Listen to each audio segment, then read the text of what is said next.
여러분 안녕하세요. 부동산 고민 무엇이든 물어보세요 2부 진행의 김지혜입니다. 자, 준공 후 미분양, 집을 다 짓고도 팔리지 않는 이 준공 후 미분양이 한 달 새 천여 가구 이상 급증한 것으로 나타났습니다.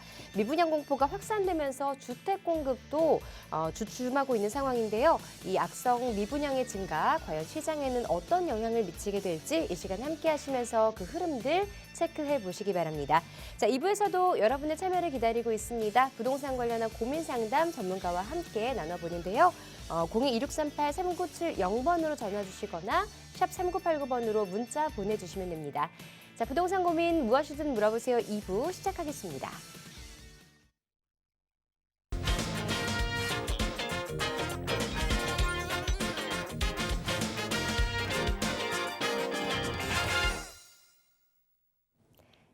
네, 부동산 고민 무엇이든 물어보세요. 오늘도 여러분과 함께 부동산 관련한 고민들 속 시원하게 해결해 드리도록 하겠습니다. 함께할 전문가 소개해 드릴게요. 차원 부동산 투자연구소 양승목 소장 자리하셨습니다. 안녕하세요, 소장님. 네, 안녕하십니까. 차원 부동산 투자연구소의 양승목 소장입니다. 요즘 걱정, 근심 되게 많으실 것 같습니다. 주택 시장을 보면 아파트 시장을 다 보시겠죠. 이 아파트 시장의 상승이 과연 올까 이런 걱정이 앞서긴 합니다. 하지만 명심하셔야 될 거는 언젠가는 또 아파트 가격이 다시 오른다는 거고요. 내리더라도 다시 오른다. 이거는 우리가 부동산 지난 역사를 보면 다 알 수 있는 사실이지 않습니까? 그리고 또 돈은 계속해서 풀리는 거고.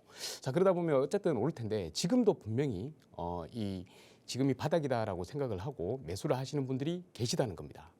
그분들이 아마 승자가 되지 않을까 이렇게 생각을 하고요. 또 꼭 우리가 아파트 시장만 바라볼 거냐, 또 그것도 아니란 말이죠. 여러 가지 상품군들이 많습니다. 부동산에는 여기서 특히나 수요가 많고 또 향후에 많이 오를 가치가 있는 것이라고 생각을 한다면 아마 재개발이 되지 않을까. 그래서 지금 현재 보면 빌라 시장은 가격이 떨어지지가 않고 단단하게 받쳐주고 있다는 것을 알 수가 있을 겁니다. 데이터에도 다 나와 있는 상황이고요. 자, 그렇다면 우리가 지금 관심을 가지고 봐야 될 것은 어딘가, 과연 그러면 재개발이 답이다라고 말씀드릴 수 있겠는데, 이 재개발 시장을 또 불쑥 이렇게 참여를 하자니 또 모르는 것도 많고 되게 궁금한 부분들, 그리고 불확실하니까 불안한 부분들이 많다는 겁니다. 자, 그런 거에 대해서 해결하고 싶으면 어떻게 해야 됩니까? 자, 연락을 주신다든지 전화를 주셔가지고 상담을 받으시든지 아니면 이런 세미나를 참석하신다든지 해서 그런 데 대한 고민과 불안을 해소시키는 게 가장 강점일 겁니다. 자, 그런 고민을 해결을 하고 그렇게 해야지 투자를 할 수가 있습니다. 우리가 지금 이 상태로 계속해서 머물러 간다면 아무것도 하지 않으면 아무 일도 일어나지 않죠. 하지만 불안을, 위험을 감수를 하고 투자를 한다면 언젠가는 그 투자가, 내가 만약에 잘한 투자가 된다 그러면, 저희의 조력을 받아서 잘한 투자가 된다 그러면 분명히 시세 차익을 볼 수가 있을 겁니다. 자, 지금이 바로 그 기회라고 생각하는 타이밍이 왔는 것 같고요. 지금 바로 투자를 하시는 게 좋지 않을까. 고민이 되신다거나 투자가 망설이신다면 전화 주십시오. 제가 속 시원하게 해결해 드리도록 하겠습니다. 네, 시장의 흐름이나 향방 그리고 입지적인 분석까지 여러분이 궁금해하시는 모든 것들 전문가와 함께 해결책 또 세워보신다면 조금 더 성공적인 투자를 하실 수가 있겠죠. 02-2638-3970번으로 전화 주시거나 샵 3989번으로 문자 보내주시기 바랍니다. 자, 그럼 첫 번째 시청자분의 상담은 문자 상담부터 만나보도록 할게요. 2094번님이 보내주신 내용입니다. 일산에 거주하고 있습니다. 일산 동양타운 109제곱미터와 후곡마을 중에서 매수 어떤 곳이 조금 더 나을까요? 라고 보내주셨어요. 자, 지금 실거주하면서 그래도 향후에 조금 가격대 탄탄하게 뒷받침되어줄 그런 부동산을 찾고 계신 것 같습니다. 일산 동양타운과 후곡마을 매수해도 괜찮을까요? 네, 안녕하십니까, 시청자님. 반갑습니다. 예, 문자로 사연을 보내주셨는데 가급적이면 이제 전화를 주시면 제가 더 상세하게 시청자분의 사정에 맞춰서 상담을 드릴 수가 있습니다. 다음에 만약에 기회가 되신다면 꼭 그렇게 연락 주시길 바라겠고요. 제가 일전에 상담을 했는데, 개인적으로 상담을 드렸는데 비슷한 분 같아요. 아마 같은 분이 아닐까 이런 생각이 들 정도로 비슷한데, 그분 같은 경우에는 이제 탄현 쪽에 지금 현재 거주를 하고 계시는데 일산에 어떤 데를 매수를 하는 게 좋을까요? 갈아타고는 싶습니다라고 말씀을 하시더라고요. 그래서 제가 그때 드렸던 상담을 잠깐 이렇게 복기를 하면서 말씀을 드릴까 합니다. 시청자분이 지금 현재 어디서 거주하시는지는 모르겠습니다. 아파트에 거주를 하시는지 아니면 수도권의 다른 지역에 거주를 하시는지 모르겠지만, 지금 일산을 콕 집어서 말하신 거는 아마도 일산 언저리에 위치에 지금 거주를 하고 계시지 않을까라고 판단이 되고요. 자, 그렇다면 이제 일산 지역을 잘 아실 텐데 그런 거죠. 이제 뭐 일산에 계셨다고 하면 다 가격이 안 올랐잖아요. 기본적으로 다른 서울이나 아니면 성남이나 이런 다른 일기 신도시에 비해서 가격이 좀 덜 올랐단 말이죠. 그런 데 대한 상대적 박탈감도 있을 거고. 자, 그러면 그렇게 생각을 해보면 과연 어디 먼 곳으로 다른 곳에 좀 더 투자 가치가 있는 곳으로 가고 싶긴 한데 내가 살았던 지역이 일산이기 때문에 거기를 또 그 범주를 벗어나기가 또 쉽지는 않다는 거죠. 자, 그러면 그 중에서도 가장 좋은 이제 대안을 선택을 해야 되는데 향후에 시간이 지났을 때 가장 좀 많이 오를 수 있는 지역을 선택을 해야 되는데 그게 어딜까 이게 아무리 고민을 해도 모르겠단 말이죠. 그래서 일단 두 군데를 찍어서 이제 저희한테 말씀을 주셨는데 지금 보니까 이제 동양 아파트 그리고 후곡 마을 뭐 이렇게 말씀을 주셨습니다. 자, 그래서 이제 제가 그때도 동양 아파트를 또 말씀을 하시고 후곡 마을 말씀하셔가지고 한번 봤어요. 근데 이제 보면 이제 일산역 인근에 있죠. 일산역 인근에 여기 보면 일산 동양타운이라고 있습니다. 그분은 이제 탄현 쪽에 거주를 하고 계시는데 이제 이쪽으로 넘어오시는 거예요. 넘어오시는데 동양 아파트, 동양 아파트가 제가 그때 기억으로는 2003년식입니다. 2003년식이고 세대수가 1000세대가 안 돼요. 뭐 한 800세대, 900세대 이 정도 선으로 되는 걸로 알고 있고요. 그리고 용적률이 보면 거의 뭐 한 300%를 다 찾아먹었다라고 보시면 됩니다. 이 300%를 다 찾아먹었다는 거는 향후에 지금 현재 한 20년이 지났죠. 30년이 지나면 우리가 재건축을 볼 수 있죠. 재건축을 볼 수 있는데 재건축을 하려면 어떻게 해야 되죠? 사업성이라 그러죠. 아무래도 일반 분양하는 물량이 많이 나와가지고 일반 분양 물량이 나와서 내가 들어가는 부담금을 조금 줄여줘야지 새 집을 갔는데 부담이 적어야지 재건축을 진행할 거 아니겠습니까? 자, 그럼 이 재건축을 잠깐 알아보셔야 되는데 이게 뭐냐면 재건축이나 재개발은 그거죠. 이 헌집을 준다 말이죠. 주고 나는 새 집을 받는 겁니다. 새 집을 받는 건데 이게 또 사업이죠. 조합이 소유주들이 진행하는 사업입니다. 그러니까 헌집을 주고 새 집을 받는데 다들 어떻게 생각을 하느냐? 헌집을 줄 테니까 공짜로 새 집을 다오 이렇게 생각을 하고 사업을 진행하시려고 한단 말이죠. 자, 그런데 그게 아니죠.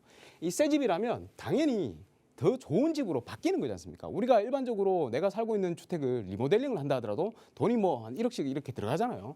근데 새 집을 받는데 허물고 다시 짓는 새 집을 받는데 돈이 안 들어가겠습니까? 당연히 부담금이 많이 나온다는 거죠. 부담금. 자, 그러면 이 부담금을 가장 줄일 수 있는 방법이 뭐냐? 자, 뭐겠습니까? 당연히 이 새 집이 나오는데 플러스 알파의 새 집이 나온다는 거죠. 요거를 팔아가지고 매도를 해가지고 매도를 하면 이제 대금이 들어오죠. 대금. 이 대금을 가지고 분담금에 넣어가지고 요거를 상세를 시켜버리는 겁니다. 그러면 이 일반 분양분이라고 하는 이 알파가 많으면 많을수록 분담금이 줄어들게 되는 그런 방식이죠. 자, 그런데 이게 이제 가장 기본적으로 재개발이나 재건축이 진행되는 방식인데 여기서 보면 이제 이 알파를 많이 만들 수 있는 부분은 뭡니까? 대지 지분이 크거나 아니면 용적률이 낮거나 해가지고 다음에 새로 집을 지었을 때 내가 지금 현재는 용적률이 100%예요. 100%인데 바뀌고 나면 300%까지 올릴 수 있단 말이죠. 300%까지 올리면 200%의 용적률이 더 찾아먹을 수 있다는 겁니다. 그러면 당연히 알파로 들어올 수 있는 일반 분양 물량분이 굉장히 많아지게 되는 거죠. 그러면 분담금이 거의 뭐 없다시피 할 정도로 떨어져 버리게 된다는 겁니다. 자, 이게 기본적으로 재개발이나 재건축이 진행될 수 있는 사업의 한 요인인데 자, 여기 보시면 동양 아파트 같은 경우에는 이미 현재 용적률을 다 찾아먹는 상태란 말이에요. 300%란 말입니다. 그러면 다시 새로 짓는다 하더라도 어떻게 되죠? 더 이상 일반 분양 물량으로 나올 수 있는 물량이 없더라. 그러면 내가 들어가는 분담금이 굉장히 높기 때문에 누가 헌집을 주고 새 집을 돈을 이만큼 주고 다시 가질까? 그 어렵다는 거죠. 재건축이 기본적으로 어렵다. 단 만약에 새로 집을 지었는데 그 새 집이 생각했던 것보다 어마어마하게 비싸게 팔린다라고 하면 가능합니다. 1:1 재건축이라고 그러죠. 내가 아무리 뭐 헌집을 헐고 새 집을 받는데 분담금이 많이 들어. 근데 분담금을 뭐 10억을 냈어요. 10억을 냈는데 짓고 나니까 그 집이 40억, 50억이야. 그러면 내가 들었는 원래 내 집의 가치하고 플러스 10억이라는 가치보다 한 10억, 20억을 더 번다 그러면 당연히 하겠죠. 그래서 재건축이 진행되는 거죠. 그게 어디입니까? 바로 강남 쪽입니다.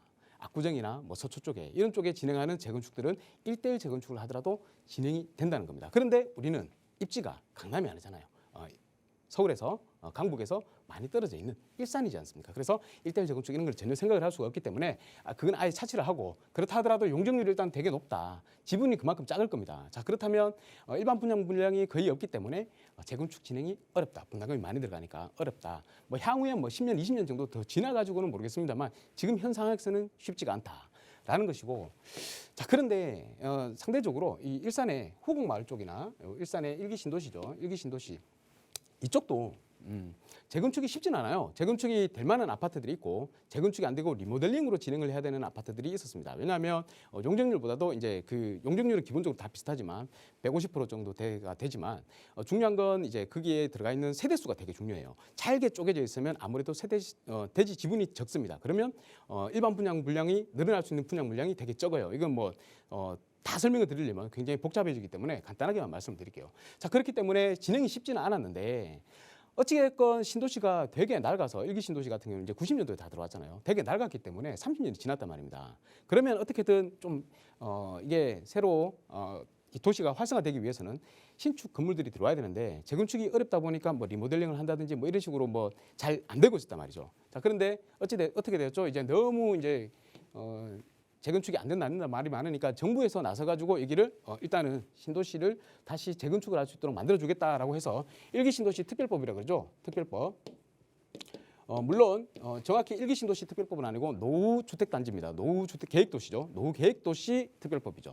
이거를 이제 발표를 했었습니다. 2월달에 발표를 해서 이제 내용을 살펴보니 기존에 이제 우리 용적률이 많이 다 차려먹었잖아요. 그런데 역세권이라든지 역세권 그리고 뭐 부도심 정도 되겠죠. 부도심권, 도심권 이런 곳들은 용적률을 여가고 가까운 지역들은 500%까지 상향을 시켜줄게라고 했습니다. 500%까지. 그러면 기본적으로 200%까지만 생각을 하고 있었는데 여기에서 300% 더 들어간다는 거죠. 물론 공공기여라는 부분이 있어서 기부 체납을 해야 되고 뭐 이런 부분들이 있기 때문에 우리가 생각했던 것만큼 그렇게 사업성이 막 너무 좋아진다 이렇게 보시기는 힘듭니다. 그렇지만 예전에 생각했던 것보다는 더 좋아진다는 거죠. 그리고 분명히 보셔야 될 게 후곡마을 같은 후곡마을이나 아니면 뭐 다른 뭐 여러 가지 단지들이 있잖아요. 이 단지들이 대지 지분을 잘 보셔야 됩니다. 대지 지분을 보면 굉장히 좀 넓은 아파트들이 있어요. 그런 아파트들은 일기신도시법이 안 나오더라도 진행될 수 있었던 아파트들이 있고 그렇지 않더라도 이제 뭐 가격에 맞춰서 가야 되니까 후곡마을로 가신다면 그 중에서도 대지 지분을 넓은 걸 보시는데 아마 가격이 좀 만만치는 않을 거예요. 자 그러면 대지 지분이 낮더라도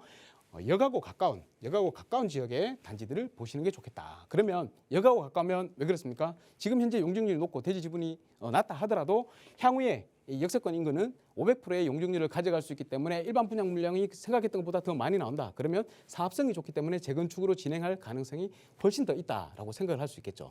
자, 그래서 만약에 이제 주거와 투자를 같은 개념으로 이제 같이 가지고 가신다라고 하면 동양 아파트보다는 후곡마을 쪽으로 선택하시는 게 더 바람직한 방향일 것 같습니다. 제가 볼 때 동양 아파트가 나쁘다는 게 아니고요. 동양 아파트 거주하기도 굉장히 좋고요. 또 이 일기 신도시에 비해서 조금 연식이 좀 더 최신 연식이다 보니까 살기도 좋습니다. 주거 만족도가 굉장히 좀 높은 지역이에요. 하지만 향후 장래를 생각해서 투자를 좀 더 고려를 한다 그러면 일기 신도시 쪽으로 들어오시는 게 맞다. 이렇게 말씀을 드리겠고 제가 한 가지 더 드리고 싶은 말씀이 저는 이제 가급적이면 이 부동산 투자 쪽에 이제 방송을 드리니까 말씀을 드리니까 투자의 개념이 좀 상당히 좀 강한 사람이에요. 자 그러면 내가 보통은 다 이렇습니다.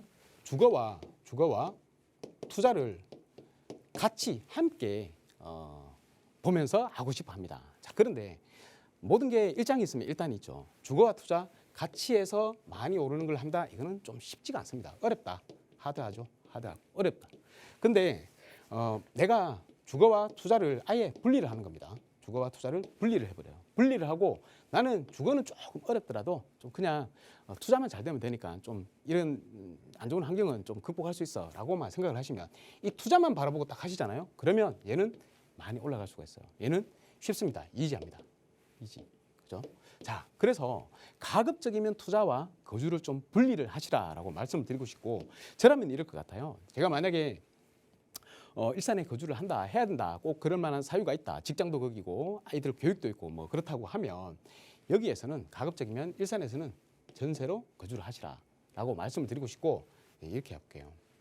우리가 지금 제가 드리는 말씀을 상당히 좀 잘 생각을 하셔야 됩니다. 왜냐하면 지금이 좀 기회인 것 같기 때문에 그렇습니다. 일산이 늦게 많이 올랐어요. 왜냐? 서울이 다 오르고 나서 그리고 수도권 다 오르면서 이제 일산이 마지막에 올랐단 말이에요. 그죠? 마지막에 올랐는데 그때 많이 올랐습니다. 그래서 일산을 그 전에 팔았던 사람들은 굉장히 가슴 아파했고 그 이후에 계속 가지고 계셨던 분들은 되게 좋아했죠. 근데 시간이 지나니까 결국엔 또 제자리로 오지 않습니까? 다시 또 떨어졌단 말이에요. 근데 서울보다 더 떨어져 버렸죠. 그죠? 그리고 지금은 거래도 잘 안 되는 상황이에요. 그러면 이런 지역은 서울에 비해서는 2급지라라고 그냥 머릿속에 딱 넣어놓는 겁니다. 넣어놓고 여기가 2급지라고 하면 어디가 1급지입니까? 당연히 안쪽에 센터에 들어있는 서울이 1급지죠. 1급지에 투자를 해놓으셔야 됩니다. 그래서 2급지 일산에서 그냥 지금 만약에 이사를 해야 되는 상황이다. 내 집을 마련을 하고 있다고 하면 전세로 거주하십시오. 전세로 거주하시고 내가 남는 돈이 있죠. 그걸 가지고 서울로 들어오십시오. 서울에 투자를 해놓는 겁니다. 자, 투자. 현재 아파트 투자도 굉장히 좀 사정권 안에 많이 들어왔어요. 지금 갭이 줄어들어가지고 뭐 1억대, 2억대로 투자할 수 있는 서울의 아파트들도 있습니다. 분명히 서울의 아파트가 일산의 아파트들보다 먼저 움직입니다. 공급이 없기 때문이에요. 한 가지만 단점을 말씀드리면 일산에 앞에 또 창동이 있죠. 여기 창동이 들어오죠. 창릉이 들어온단 말이에요. 창릉이 들어오면 일산에 또 분명히 영향을 미칩니다. 그것만이라도 일단 일산에 대해서 지금 막 당장 막 하시라라고 말씀을 드리기 싫고요. 서울이 먼저 오르기 때문에 서울에다가 투자를 하시면 되는데 제가 말씀드렸듯이 서울의 아파트가 지금 사정권 안에 들어왔어요. 들어왔기 때문에 취득을 하셔도 된다라고 말씀을 드리겠고 만약에 아파트 가격이 더 내릴 것 같아서 그것도 불안해라고 하시면 그냥 묻지도 따지지도 말고 재개발에 투자를 하십시오. 재개발. 서울 지역의 재개발 지금 투자할 수 있는 데가 많아졌는데 투자해서 가장 많이 돈을 많이 버는 단계는 언제냐면 재개발이 나중에 다 진행되고 나서가 아니고 재개발 될 만한 곳 초기 단계에 들어가는 게 제일 좋습니다. 현재 보면 서울에는 모아타운이라고 해가지고 재개발을 굉장히 많이 시켜주기 위해서 모아타운을 많이 진행을 하고 있어요. 이 모아타운들이 굉장히 좋은 장점들을 많이 가지고 있습니다. 제가 그걸 일일이 다 설명드리려면 굉장히 시간이 많이 걸릴 것 같고 모아타운에 대해서 한번 고민을 해보시고요. 이 모아타운을 지금 추진하고 있는 지역들 그런 지역에다가 한번 찾아보셔가지고 취득을 해두시는 게 훨씬 더 투자 측면에서는 효과적일 것이다 라고 말씀드리겠습니다. 그래서 제가 뭐 결론을 내어드리면 1번 내가 주거를 생각을 해야 된다라고 하시면 일산 지역인데 일산에서도 동양보다는 후곡마을 쪽으로 들어가시기를 추천을 드리고요. 내가 조금 더 나은 삶을 위해서 투자의 개념을 좀 더 가지고 많이 돈을 벌고 싶다라고 하시면 서울에 들어오시되 서울에 모아타운이라는 재개발을 보시고 재개발 예정지에다가 투자를 해놓으시기 바라겠습니다. 서울의 땅은 절대로 배신하지 않습니다. 그래서 서울에다가 모아타운 이런 데 한번 투자의 개념으로만 딱 접근을 하셔가지고 투자를 해보시면 향후에 한 5년이나 10년 정도 지났을 때 굉장히 좋은 결과를 가져올 것이다 라고 말씀을 드리면서 이 정도로 마치고요. 제가 볼 때 시청자분은 좀 더 상세한 상담을 한번 받으시는 게 좋을 것 같습니다. 그래서 다시 한번 연락 주시면 제가 상세하게 한번 더 말씀드리도록 하겠습니다. 이 정도로 마치겠습니다. 네, 실거주와 그리고 투자 목적 이런 걸 좀 구분을 좀 분리를 하셔야 될 것 같습니다. 자세한 상담 다시 한번 받아보시길 권유드리고요. 자, 이번에는 전화 연결 통해서 시청자 상담 이어가 보도록 하겠습니다. 안녕하세요. 네, 안녕하세요. 네, 오래 기다리셨습니다. 자, 우리 시청자분 어떤 고민 가지고 계세요? 저 용산 용문동에 그 38번지 빌라촌 전망 궁금해서요. 네. 자, 용문동 38번지라고 하셨는데 여기 지금 보유를 하고 계신 상황인가요? 아니요, 그 매수 고민 중인데 빌라는 사본 적이 없어서 어려운 것 같아서요. 투자 목적으로 고민하고 계신 건가요? 네, 네, 알겠습니다. 용문동 다세대 주택 향후 전망과 매수해도 괜찮은지 여부에 대해서 전문가 의견 들어볼게요. 네. 안녕하십니까 시청자님. 네, 안녕하세요, 소장님. 네, 반갑습니다. 네, 방송 잘 보고 있어요. 예, 감사합니다. 우리 시청자분은 지금 거주는 어디 하고 계세요? 저 그 당산 삼성레미안이요. 당산에요. 삼성레미안 네. 좋은데 살고 계시네요. 네. 예, 자가로 거주하고 계시는 거예요? 네? 자가로? 네, 네. 예, 당산에 삼성레미안 아파트. 뭐 그 동네 대장이니까요. 여기 근데 떨어지고 있어서. 아유 뭐 거기만 떨어집니까? 다 떨어지고 있는데 그죠? 예, 걱정 안 하셔도 돼요. 네. 걱정 안 하셔도 되고 내가 살고 있는 집은 어차피 계속 살아야 되잖아요. 네. 근데 그 사는 집이 안 좋은 곳이면 당연히 뭐 더 좋은 곳으로 가야 되지만 어느 정도 네. 괜찮은 집이다라고 하면 그냥 거주하시면 예전 가격보다 더 올라갑니다. 걱정하지 마십시오. 자, 그게 네. 아니고 이제 시청자분께서 고민하시는 거는 하나 더 투자를 해놓고 싶은데 네. 이걸 어디다 투자하는 게 가장 효과적이고 좋을까? 나 돈을 많이 벌까? 이거잖아요. 네. 지금 집을 한 채만 갖고 계신 거예요? 네네. 예, 한 채. 그러면 플러스 한 채 더 하시더라도 취득세는 아무 부담이 없겠다, 그죠? 네네. 예, 취득세는 뭐 1에서 3% 나오니까요. 네. 자, 그리고 뭐 지금 연세가 어떻게 되시는지 모르겠는데 좀 젊으신 것 같습니다. 네, 38이에요. 아, 그러세요? 예, 네. 그러면 뭐 아직까지 지금 뭐 현재 자녀분 명의로 투자하기에는 좀 그렇다, 그죠? 네, 근데 나중에 자녀 위해서 용산 사고 싶어서 소장님 말씀 듣고 가봤는데 너무 비싸더라고요, 청파동 쪽은. 예, 예. 그래서 이쪽은 어떤가 싶어서요. 아, 예, 알겠습니다. 뭐 일단 뭐 명의는요. 네, 뭐 시청자분 명의로 하셔도 되고 자녀분 네. 명의로 하셔도 되고. 자, 내가 네. 투자를 하고 좀 장기간 봐야 된다라고 하시면 자녀분 명의로 투자를 하시는 게 좋고요. 네, 아니고 좀 그래도 뭐 중간에 뭐 매도해야 될 사유가 생길 수도 있다라고 하시면 시청자분 명의로 하시는 게 좋습니다. 네. 자, 일단 한번 보시죠. 용산 용문동 38번지라고 했습니다. 여기는 한번 가보셨어요? 네, 원래 청파동 그 소장님 얘기 듣고 가봤다가 너무 비싸가지고 예. 여기도 추천을 해주시더라고요, 부동산 아, 쪽에서. 그러세요? 근데 너무 긴가민가 해서요. 시청자님 자금이 한 어느 정도 있어요? 한 2, 3억 갭 투자하려고 하는데 2, 3억요? 네, 너무 적죠.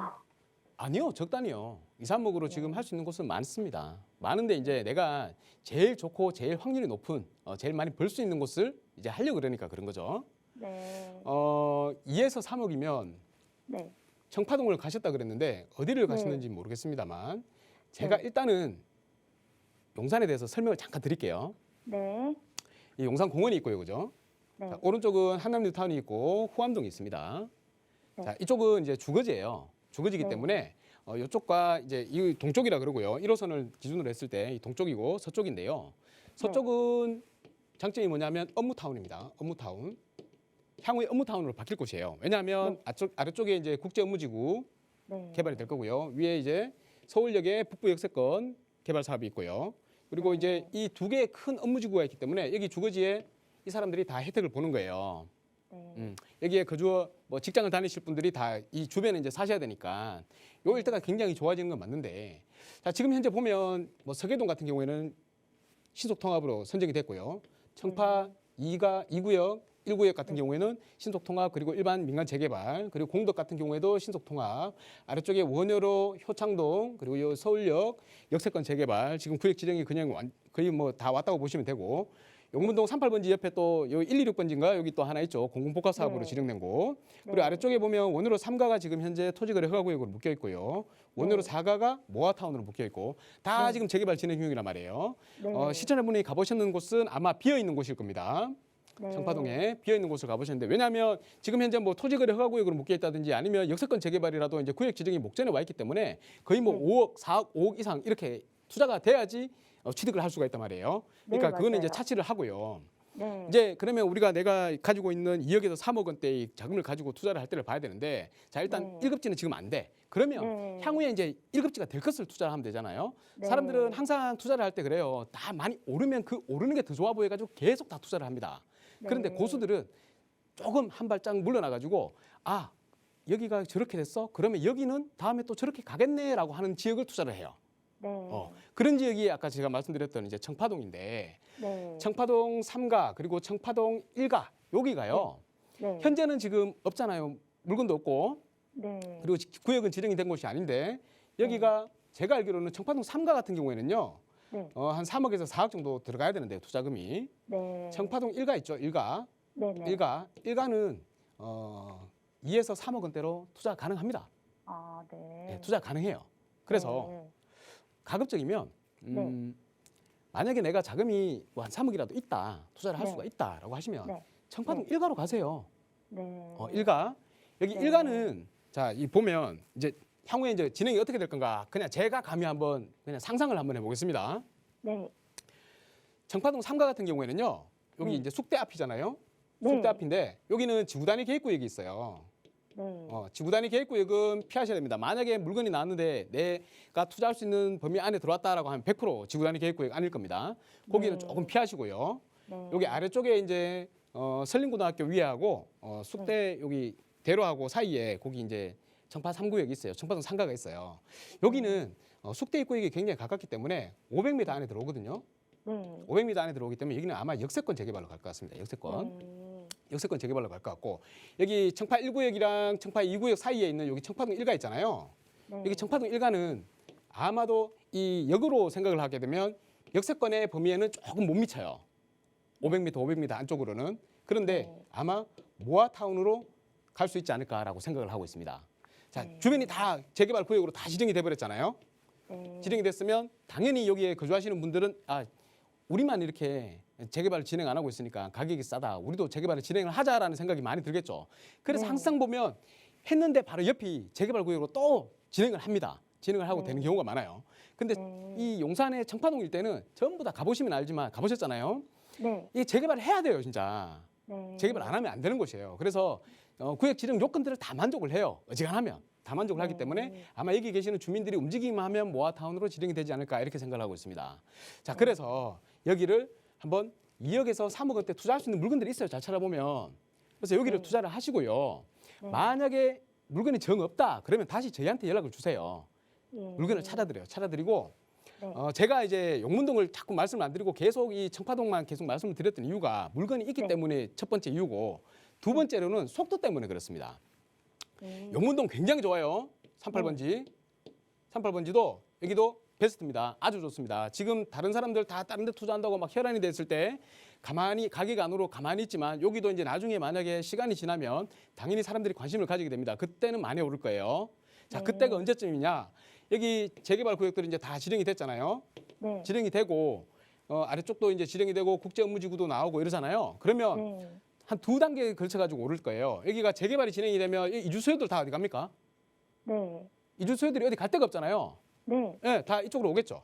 용문동 네. 쪽으로 다 오겠죠. 그때 네. 한번 올 것이고요. 자, 그리고 네. 이 이주소유가 나오려면 지금부터 한 뭐 5년에서 6년 정도 지나야 된단 말이에요. 네. 자, 그러면 여기는 지금은 만약에 신축들이 좀 있어가지고 재개발 구역으로 지정 요건을 만족을 못하지만 네. 5년, 6년 있으면 노후도가 무르익는단 말이죠. 네. 노후도가 올라간단 말이죠. 그러면 재개발 구역으로 지정될 확률이 훨씬 높겠죠. 네. 그러면 두 번째로 이제 주민들이 우리 동네도 이제 많이 노후가 됐으니까 재개발 한번 진행해 보자라고 움직이겠죠. 그러면 그때 또 한번 또 오릅니다. 두 번째로 오릅니다. 네. 그러니까 두 단계로 오르니까 용문동을 하셔도 되는데 네. 용문동보다는 지금 여기 청파동이나 청파동 1가나 청파동 3가가 조금 더 빠를 거예요. 네. 자, 그러면 조금 더 빠른 곳에다가 투자를 미리 해 놓으셨다가 네. 여기서 돈을 더 벌고 나서 다시 용문동으로 투자를 하셔도 늦지는 않겠다. 아, 이렇게 네, 말씀을 소장님. 드리고 싶어요. 거기는 막 경사도 조금 있던데 상관없나요? 청파동요. 네. 예, 경사 있으니까 더 재개발을 진행해야 되겠죠. 아, 네. 그게 오히려 더 좋은 조건입니다. 예. 예. 자, 어느 정도 해소가 됐는지 모르겠습니다. 시청자분께서 만약에 지금 용문동 뭐 38번지 일대를 하신다 그러면 거기도 굉장히 좋지만 네. 조금 더 빨리 돈을 벌고 싶다라고 하시면 청파동 쪽으로 오시되 저희도 물건을 가지고 있어요. 저희도 중개를 하잖아요. 그래서 네네. 저희한테 다시 한번 연락 주시고 상담을 받으시면 한번 진행해 줄 수 있도록 하겠습니다. 아, 네, 예, 감사합니다. 이 정도 마치겠습니다. 감사합니다.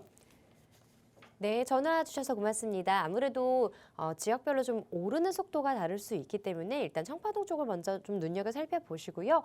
여기에서 수익이 난다면 이걸로 다시 용문동을 재투자하는 방법, 이런 방법도 있으니까요. 참고해 보시고 조금 더 자세한 상담 원하시면 1대1 상담 신청해 주시기 바랍니다. 자, 계속해서 문자 상담 이어가 보겠습니다. 3704번님이 보내주신 내용인데요. 현재 1주택자 서울에 거주 중입니다. 여유자금 1억 원으로 서울에 투자할 수 있을까요? 라고 보내주셨어요. 서울 거주하고 계시는 1주택자이신데요. 또 투자 목적으로 한 채를 더 매수 생각을 하고 계시는 것 같습니다. 서울 쪽 투자 1억 원대로 할 수 있을 만한 곳 어떤 곳이 있을까요? 네, 서울에 1억대 투자를 이제 어디를 해야 될까 궁금하셔가지고 이제 문자를 주셨습니다. 좀 생각을 좀 해봐야 될 것 같은데요. 왜냐하면 이제 딱 1억으로 투자하기에 할 수 있는 곳들도 있습니다. 제가 그것도 말씀을 드릴게요. 자, 일단 시청자분께서 지금 현재 1주택이라고 그랬습니다. 1주택자이신데 우리 아시다시피 이제는 2주택자가 되더라도 가장 그 주택을 취득하는 데 허들이었던 취득세 부담이 없습니다. 취득세 부담이 아예 없어요. 아예 없고 중요한 건 뭐냐면 이제 취득세는 크지 않습니다. 우리가 주택을 취득할 때 물론 이제 고가의 아파트들 같은 경우는 굉장히 자금이 많이 들어가긴 하지만 그렇지 않고 빌라들을 투자하는데 뭐 취득세 때문에 투자 못 하겠어 이런 경우는 잘 없습니다. 자, 그런데 중요한 건 뭐냐면 이제 나중에 향후에 이제 양도가 중요하죠. 양도세. 이 양도세 부분이 영향을 많이 미치는데요. 내가 2주택이면 한 채는 무조건 일반 과세로 팔아야 됩니다. 일반 과세. 일반가세로 팔아야 되고 나머지 요게 이제 갖고 있던 주택이 비과세가 되는 거죠. 비과세. 자, 그러면 한 채는 무조건 일반가세로 팔아야 된다. 자, 그러면 요거는 굉장히 좀 메리트가 떨어지죠. 자, 그런데 여러 가지 생각해야 될 부분들이 있습니다. 뭐냐면 내가 일단 돈을 벌었기 때문에 일반가세라도 내는 거죠. 돈을 못 벌었으면 안 내는 겁니다. 그죠? 자, 그리고 돈을 많이 벌면 세금이 많이 나오긴 합니다만 일반가세로 세금이 많이 나오겠죠. 그러면 그게 좋은 겁니까? 안 좋은 겁니까? 물론 아깝긴 하죠. 안 내도 될 세금이라고 생각을 막 했는데 세금을 낸다 그러면. 그런데 돈을 많이 벌었기 때문에 많이 내는 겁니다. 항상 보면 이 성공을 못 하시는 분들이 뭐냐면 이 세금 아까워가지고 투자 못 하시는 분들이 돈을 못 벌어요. 돈을 버시는 분들은 세금을 많이 냅니다. 많이 내도 정당하게 세금을 내기 때문에 내가 그만큼 돈을 많이 버는 겁니다. 그렇죠? 이 인식을 좀 전환을 시키셔야 돼요. 항상 보면 이거 세금 얼마 때문에 이거 못 하겠어. 성공 못 해요. 그러니까 생각을 마인드를 조금 바꾸셔가지고 내가 세금을 지금 이만큼 내지만 다음번에는 더 많은 수익을 가져줄 거야라고 생각을 하시고 내가 또 수익이 많았기 때문에 세금을 이만큼 많이 내는구나라고 생각을 하시기 바라겠습니다. 그렇게 하시면 투자하시는데 조금 더 쉬울 것이다라고 말씀을 드리겠고, 자, 두 번째로 이제 시청자분은 그런 생각을 가지셨을 거예요. 일단 뭐 가격이 떨어지든 말든 지금 가격이 많이 떨어진 것 같으니까 지금이라도 투자를 해놓으면 향후에 더 좋아지겠지라고 생각을 하시고 계실 겁니다. 자, 그러면 부동산은 장기적으로만 생각을 하신다면요, 무조건 돈을 버는 게임입니다. 이런 게임이 어디 있습니까? 주식시장, 채권시장하고 달라요. 무조건 돈을 버는 게임입니다. 10년만 갖고 있다 생각하시면 무조건 돈을 번다. 이것만 염두에 두시고, 하지만 연락을 주셨으니까 말씀드리고 싶은 게 그래도 그중에서 가장 많이 벌 수 있는 지역들을 보셔야 되겠죠. 자, 1억으로 투자를 하신다라고 하면 제가 1억보다는 조금 더 들어갈 거예요. 조금 더 들어가는데 한 몇천 정도는 더 대출을 받으시든지 아니면 어디서 좀 빌리시든지 해서 투자를 하시기 바라겠습니다. 먼저 한 군데를 딱 찍어 드릴게요. 여기 보시면 우리 예전에 제가 한 작년에 말씀을 좀 드렸던 것 같습니다. 여기 장승백이역하고 서울의 동작구입니다. 7호선이 지나가요. 7호선이 지나간다는 것은 굉장히 장점이 많습니다. 뭐가 있냐면 일단 강남으로 들어가기 때문에 굉장히 좋습니다. 그리고 7호선이 의외로 조금 널널해요. 그래서 사람들이 이용하기에도 좋다. 자, 그리고 신대방 삼거리역, 장승백이역, 요 7호선이 사이 지나가는 요 가운데 요 부분을 좀 많이 보시라고 했는데, 먼저 여기 상도 14구역이 신속통합기획으로 지정이 됐고요. 그리고 작년이죠. 작년 말에 여기 상도 15구역이 또 신속통합기획으로 2차로 지정이 됐습니다. 그리고 위쪽에 보면 상도 스타리움이라 그래가지고 자이 스타리움이라고 해서 여기는 지주택으로 해가지고 지금 성공했는 케이스예요. 지주택으로 지금 펜스를 치고 공사를 하고 있습니다. 그리고 아래쪽에 여기 비어있는 부분 여기에 또 푸르지오가 아파트 공사를 하고 지금 많이 올라갔습니다. 짓고 있고요. 자, 그리고 여기 이쪽에 보면 또 모아타운을 한다고, 모아타운 뭐 동의서 긋는다고 막 하고 있습니다. 그러면 여기 당연히 모아타운으로 지정이 또 나중에 되겠죠. 요건만 만족이 된다면. 그럼 여기가 타운으로 형성이 되는 거예요. 근데 여기를 조금 더 상세하게 살펴보면 여기 아래쪽에 신대방 삼거리역 그리고 장승백이역이라고 그랬습니다. 여기가 지금 14구역이고요. 아래쪽이 15구역이고요. 15, 14 여기 푸르지오 들어오고, 여기가 상도 스타리움 들어오고요. 여기 모아타운으로 한다고 그랬고요. 모아, 그리고 아래쪽에 또 뭐 모아타운 한다고 뭐 지금 얘기하고 있는 것 같습니다. 모아타운. 자, 그리고 보면 여기 가운데 부분에 여기 아래쪽 부분에 여기가 비어 있는 곳이 있어요. 여기 비어 있는 곳이 보면 우리 역세권으로 보면 500m 안쪽에 들어오는 지역이 있습니다. 여기는 아마 역세권 재개발로도 가능할 것 같다. 역세권 재개발 중에 왕은 역세권 재개발이죠. 역세권 재개발이고 그다음에 두 번째 여왕은 누굽니까? 모아타운이죠. 모아타운. 자, 이 구역의 노후도도 만족을 하고 만약에 주민들의 동의 요건만 만족이 된다면 여기는 나머지 뭐 세부 요건들은 다 만족을 하는 곳입니다. 그래서 모아타운이나 역세권 재개발로 가지 않을까 이런 생각이 많이 듭니다. 그래서 여기를 투자를 하셔도 되겠다. 여기가 좋은 지역이다라고 말씀을 작년에 많이 드렸고요. 지금도 유효합니다. 왜냐하면 작년에는 여기 상도 14구역 이거 하나밖에 없었어요. 근데 지금은 어떻게 됩니까? 아파트들 들어올 게 많아졌단 말이죠. 그러면 여기가 거의 뉴타운급으로 개발이 된단 말이에요. 우리가 가장 중요시 생각해야 될 게 뭐냐면 여기가 나홀로 아파트급, 그냥 아파트 대단지 하나만 있는 곳이냐 아니면 아파트 군이 형성되어 있는 곳이냐가 되게 중요합니다. 우리 뭐 노량진이나 저기 부가현, 아현 뉴타운 이런 데 보면 다 아시잖아요. 그만큼 이렇게 아파트 군으로 형성이 되면 그게 시너지 효과를 일으키기 때문에 여기에 굉장히 그렇죠. 이제 소득 수준이 좀 높은 신분들이 많이 들어와요. 그러면 학군도 좋아지게 되고 여러 가지 장점들이 많습니다. 그래서 가격이 많이 상승한다. 많이 상승할 지역이니까 굉장히 좋은 입지임이 분명하니까 여기다 투자를 하시라라고 말씀드렸습니다. 여기가 1억대로 1억 원대로 투자할 수 있는 상품들이 있습니다. 빌라들. 그러니까 이쪽을 한번 보셔가지고 향후에 이제 역세권 재개발도 갈 수가 있고 모아타운도 갈 수가 있고 이쪽으로 가도 되고 이쪽으로 가도 되고 양가 두 가지 그냥 내가 선택을만 하면 되는 이런 굉장히 좋은 입지에 자리하고 있는 지역에다 투자를 하나 해주시는 게 좋을 것 같다라고 말씀을 좀 드리고 싶습니다. 자, 그리고 두 번째로 보시면 이제 또 한 군데 보셔야 될 때가 서울에서는 어디냐면 여기 망원동 일대 면목역하고 여기 있죠. 여기에 보시면 망우 3동 그리고 여기 뭐 사가정 역세권, 면목 역세권 뭐 등등 해가지고 여기 재개발 그러니까 신속통합계획이나 아니면 공공재개발이나 아니면 공공복합사업, 모아타운 다 지정된 곳들이 있습니다. 여기 일대가 지금 가격이 1억대로 가능합니다. 1억대로 가능하니까 여기 한번 살펴보시죠. 왜냐하면 요 일대가 여기도 마찬가지로 예전에는 그냥 중랑구가 그냥 뭐 저층 노후 주거지로 해가지고 메리트가 전혀 없었어요. 그런데 여기가 워낙 저층 노후 주거지인데 재개발을 진행을 시켜줘야 되니까 서울에 치해서 딱 보니까 여기만한 땅이 없더란 말이에요.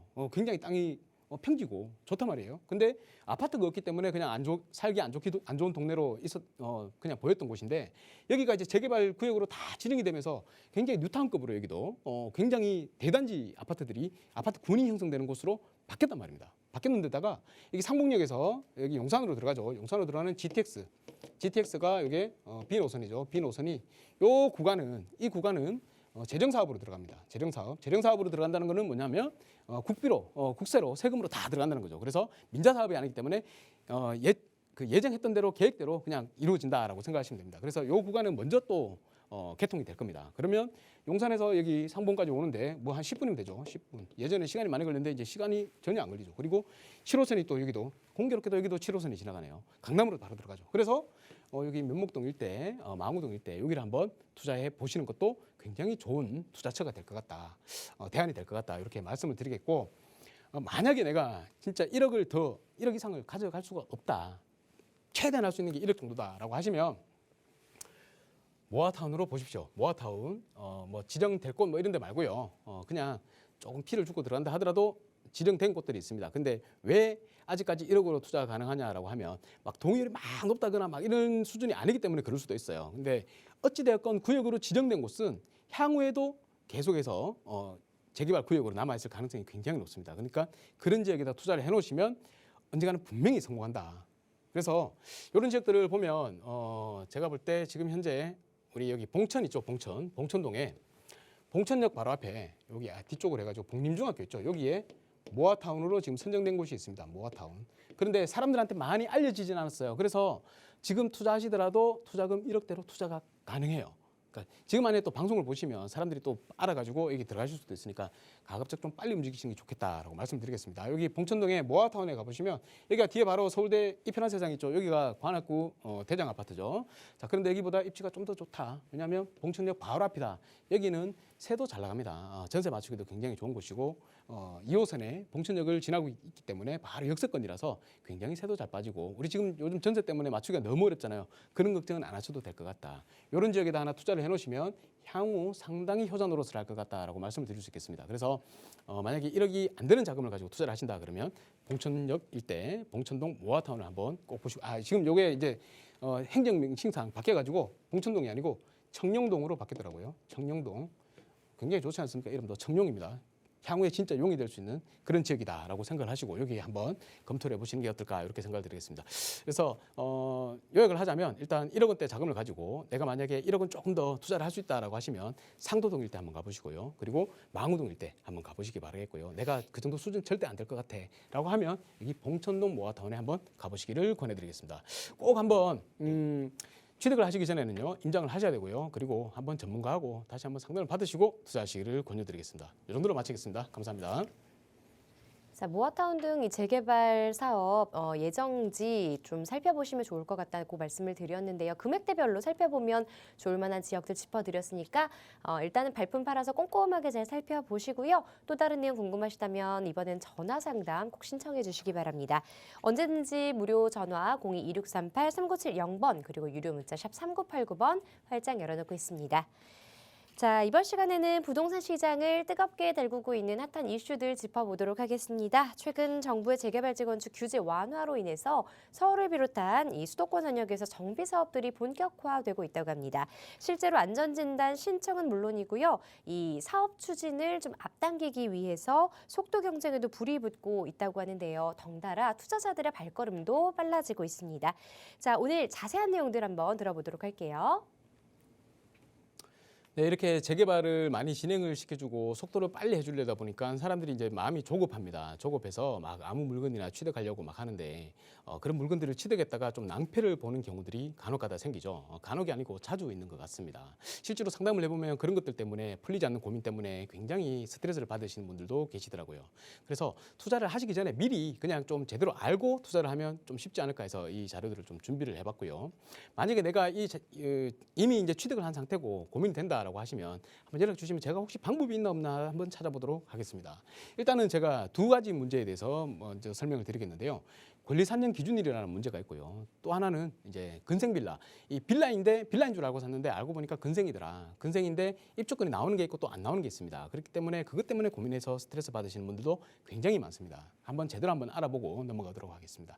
이 기사도 살펴보시면 이것 때문에 굉장히 혼란스럽다라는 기사들을 좀 찾아보실 수 있을 것 같습니다. 근생빌라 입주권인데요. 근생빌라가 뭐냐면 우리 근생은 다 알잖아요. 근생은 다 알기 때문에 근생은 투자하면 입주권이 안 나올 수가 있어라고 말씀을 하시는데 근데 근생이나 뭐 근생 빌라나 똑같습니다. 여기에 이제 주거용으로 사용하고 있는 근생들이 있어요. 건축물 대장상에는 근생이라고 나와 있는데 그거를 이제 좀 개조를 해가지고 실제 주거를 한단 말이죠. 주거를 하게 되면 그걸 이제 근생 빌라라고 합니다. 그런데 문제가 뭐냐면 건축물 대장이 항상 공부가 기준입니다. 공부상으로 이게 근생이기 때문에 입주권이 나올 수도 있고 안 나올 수도 있다는 얘기입니다. 근데 입주권이 아예 안 나오면 안 되기 때문에 일단 주택이면 또 입주권이 무조건 나오잖아요. 그래서 그런 형평성을 위해서 근생빌라 같은 경우에는 입주권을 주는 요건들이 있습니다. 그런데 지금 현행법상으로 만약에 내가 지금 투자를 한다라고 하면 거의 뭐 안 된다고 생각하시는 게 아예 속 편할 것 같습니다. 그래서 근생빌라는 투자를 하지 마시라라고 말씀을 드리는데 왜 그러냐? 일단 재개발 사업의 분양 대상이 우리 서울시 조례에 보면 나와 있어요. 도시 및 주거환경정비 조례인데 이게 조례에 보면 한 3가지 정도가 나와 있습니다. 3가지 정도가 나와 있는데 아예 받을 수 없는 건 아니고요. 근생을 가지고 있더라도 그 근생의 면적의 합이 총 합이 우리 신축 분양받는 아파트 있죠. 최소 면적 가진 아파트의 그 면적보다 크면 되고요. 아니면 그 최소 면적의 분양가가 나오잖아요. 그 분양가보다 내가 가지고 있는 근생 빌라들이 합했는 게 권리가액이 더 높으면 나옵니다. 그래서 간단하게 정리를 하면 우리 그 근생 있죠. 근생이 내가 한 채만 가지고 있으면 근생은 워낙 작잖아요. 근생 빌라 같은 경우는 작아요. 근데 이걸 좀 여러 개 갖고 있단 말이에요. 뭐 3개 정도 갖고 있는데 이 합이 만약에 50제곱이야. 전용 면적의 합이 50제곱이다라고 하면 얘가 가격이 권리가를 딱 산정을 해보니까 한 4억 정도 된대요. 4억 정도 된다. 근데 신축되는 분양되는 거 있죠. 신축 분양 아파트 이게 최소 면적이 45제곱이더라. 그러면 나온다는 거죠. 그죠? 나오고 만약에 이 금액이 3억이더라 하면 내가 갖고 있는 권리가액이 더 크단 말이에요. 더 크면 얘가 나온다는 얘기입니다. 그런데 그렇잖아요. 이 근생을 같은 구역에 1개, 2개, 3개 이렇게 여러 개 갖고 있는 분들 없으시죠. 그냥 제대로 되는 그냥 빌라를 다 하시지. 그래서 이거는 거의 의미 없는 얘기다라고 말씀을 드릴 수가 있겠습니다. 분양 대상 이제 입주권이 가능하다라는 얘기인데 이게 법만 딱 보면 정비대로 보면 막 헷갈려요. 헷갈리니까 그냥 오히려 정리된 걸 보는 게 낫습니다. 제가 딱 정리를 해놨는데요. 이게 이런 표도 볼 거 없고 그냥 요것만 딱 이 플로우 차트만 딱 기억을 하시면 됩니다. 뭐냐면 제일 중요한 게 2008년 7월 30일 이때 이제 조례가 바뀌었거든요. 2008년 7월 30일 전부터 사실상 주거용으로 사용을 했느냐가 일단 제일 중요합니다. 그거를 먼저 판단을 하고 들어가야 됩니다. 그래서 신축 만약에 근생을 샀다 그러면 아예 애초부터 이게 안 되잖아요. 그죠? 안 되기 때문에 노후로 들어가지고 분양 대상이 안 된다는 겁니다. 근데 신축이 아니고 구축인데 예전부터 있었던 거야. 예전부터 주거용으로 사용했던 거야라고 하면 이쪽으로 내려오시면 됩니다. 그리고 나서 7월 그러니까 2008년 7월 30일 이전에 공남 지역이냐 그러니까 정비구역으로 공고가 났느냐라고 따져 또 봐야 됩니다. 근데 그때 공고가 났다 그러면 그냥 무조건 나오는 거고 그때 그 전에 공고가 안 났 지금 계획구역으로 지정되는 곳들 정비구역으로 지정되는 곳들은 다 아니죠. 아니기 때문에 다시 이쪽으로 오셔야 돼요. 이쪽으로 오셔가지고 정비구역 지정 고시일부터 조합원 분양 신청 기간까지 그때까지 세대원이 전원 무주택자냐 요거를 또 한번 판단해 봐야 됩니다. 무주택자다 그러면 분양 대상이 되고 아니면 안 됩니다.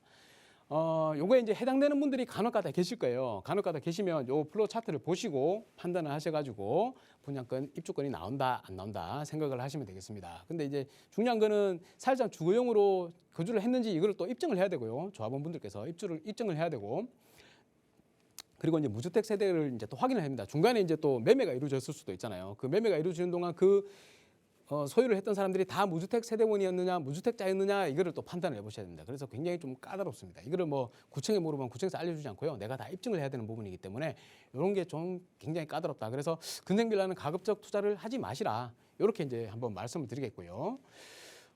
자, 그다음에 이제 권리산정 기준일이죠. 이 권리산정 기준일도 굉장히 복잡합니다. 이게 어렵습니다. 어려운데 간단하게 기억을 하십시오.